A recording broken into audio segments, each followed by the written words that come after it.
I stand here in your space, and I say this as respectfully as I can.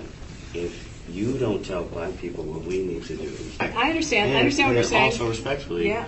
Respectfully, if that is your position, then I will talk only to white people. We'll be back here in 10 years having the same conversation. Don't tell me what to say. And I'm not going to ever call on you. Thank you. Thank you very much.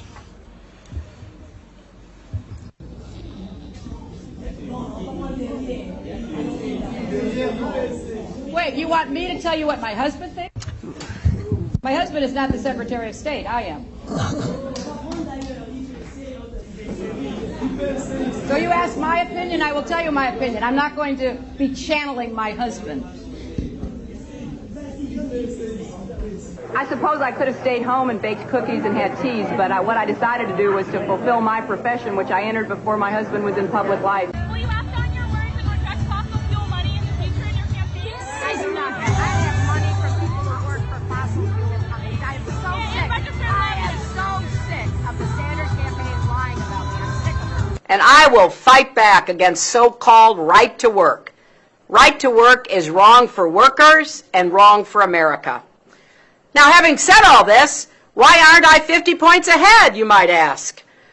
Well, the choice for working families has never been clearer. I need your help to get Donald Trump's record out to everybody. Nobody should be fooled.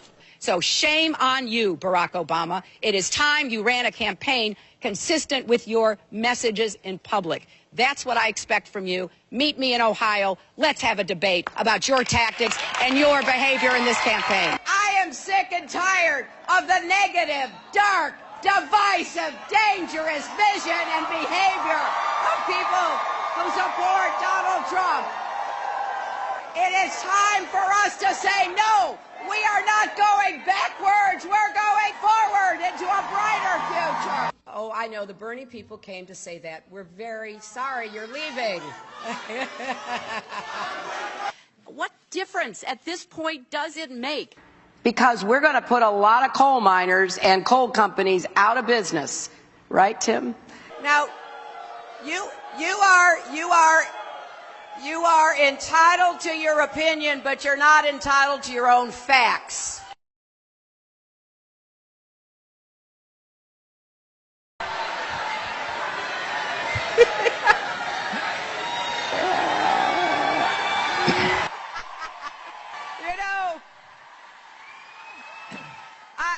I do hope somebody follows that gentleman out and stages an intervention. Well, first of all, stage an intervention. They are not just gangs of kids anymore. They are often the kinds of kids that are called super predators. No conscience, no empathy. We can talk about why they ended up that way, but first we have to bring them to heel.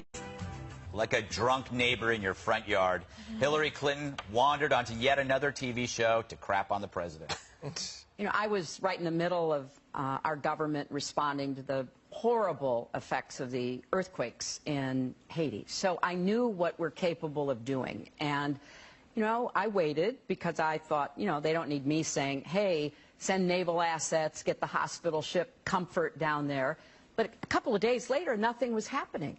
So I tweeted, if they aren't the highest priority of your government in responding to such a terrible natural disaster, what are you people spending your time doing? Yeah. Right? Golfing, tweeting, watching cable TV?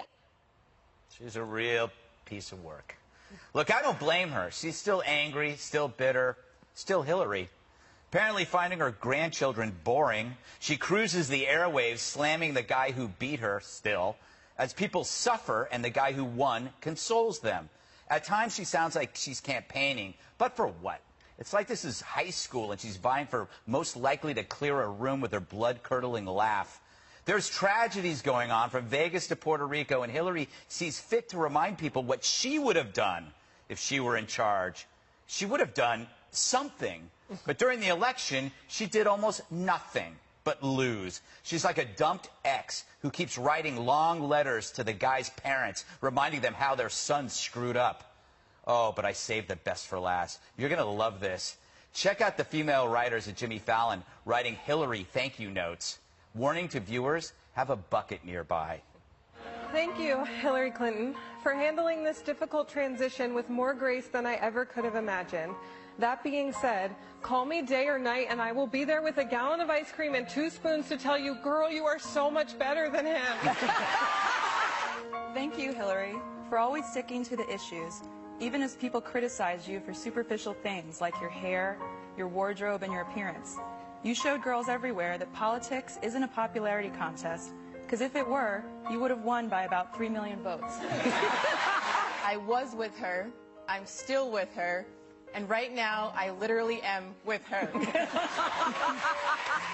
I take a selfie? Yes, of course, don't do this. She's taking a selfie. All right, take it. Can I give you a hug?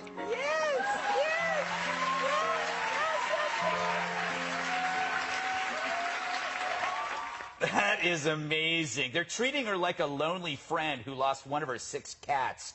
No, that's not Joan of Arc, not even Joan Crawford. It's Hillary Clinton, the reason why we have Donald Trump.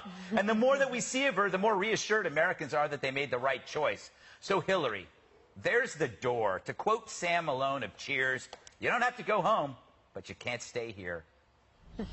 All right, Dana, there has to be something better for her to do. But I have to say, you've written several books. You've done book tours. Have you ever seen anything like this? No. I mean, even our former Not for colleagues. me. I've never seen anything like this. This is the longest book tour in the world. Yes, exactly. On every night and getting all this attention. I don't know. Jesse, those letters kind of show you the mindset of those who work in TV, comedy, and entertainment. It's kind of cute. I mean, it was cute and sad, and cute and sad. Gutfeld, I don't even want to say anything about this. I mean, I'm going to get in trouble if I say what I really think about that. They didn't read your letter on the air. That was really... that one got lost That was in the mail. embarrassing. That was humiliating, and they should be mad at Hillary because she blew it and should have beaten Donald Trump. First of all, Hillary's not only crooked, she's a liar.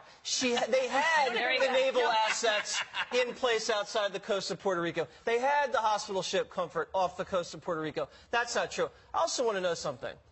Has the Clinton Foundation donated to Harvey to Puerto Rico? I want to see the receipts. Show me the receipts. Has Hillary been to Vegas? Does the book tour not go to Vegas? She could easily be at Vegas comforting victims, no, but she's the one tweeting. She's hawking her book for cash while Trump's comforting victims and Trump's bailing out people. So I don't want to hear it anymore. She's a punchline. Well, hey, I want to ask Marie because I think it's kind of her fault. I mean, she should have won. Yeah. I mean, she had the opportunities. If she had gone to Wisconsin, she should have won. So them, well, they there's should a bunch be of admonishing things that her. could have been done different. I think, first of all, there are legitimate criticisms with some of the things President Trump has done. And I think the fact that Hillary is making them should not mean the rest of us should not take them seriously. We can't just laugh them off. I understand that was like even I was uncomfortable with that. Yeah, movement. I could see you. You were getting nauseous. But one thing you said in your intro, I mean, you said that every time they see Hillary Clinton, American voters are more confident in their decision. I actually, if you look at the president's poll numbers, they're going up. Wait a second. From the basement. I mean, they're so far down. He still Greg. beats her. He still beats her today, if you look at the poll numbers. And I've also said, that's not true. I've also said, well, his poll numbers, you would not want his poll numbers. You agree with that? Well, I don't know. Jesse Congress would love his poll numbers. But Hillary Clinton is not the future of the Democratic Party. I've said that many times. And so while I think, yes, it's interesting that she was the first female nominee, in 10 years I want to read her book. I'm ready to move on as a Democrat. You say there are some things she could have done. I think visiting Wisconsin is like a really big thing. It's the Russians went there. But also, how exactly, and that's a problem for our democracy. So the Russians have better advertising than the Clinton campaign. And where did they get I bet they weren't advertising in Omaha, Nebraska, like she was instead of Wisconsin and Michigan. Data? But here's the thing. Hold They on just a second. advertised in blue states. That's all they did. But look, how tone deaf is this as well for her to be speaking and criticizing the president yesterday while he was in Vegas, comforting the victims of the mass shooting, not to mention the fact that he was also in Puerto Rico on Tuesday. So instead of uniting the country at a time where we really need to be unified in the wake of something so tragic and horrible, she's dividing the country. And we also saw that from Michelle Obama, who recently made comments criticizing the Republican Party and saying that basically we're responsible for all the bad, we're allowed to criticize. Not by saying basically the entirety of the Republican Party are all white and men. And that's part of the poisonous part of politics now. It's divisive. That's what we do. We do it, they do it, everybody does Thank it. you. Yeah. We just do it better. All right. Just wait till 2018, my friend. Yes. I have all the time in the world. Bernie will still be around.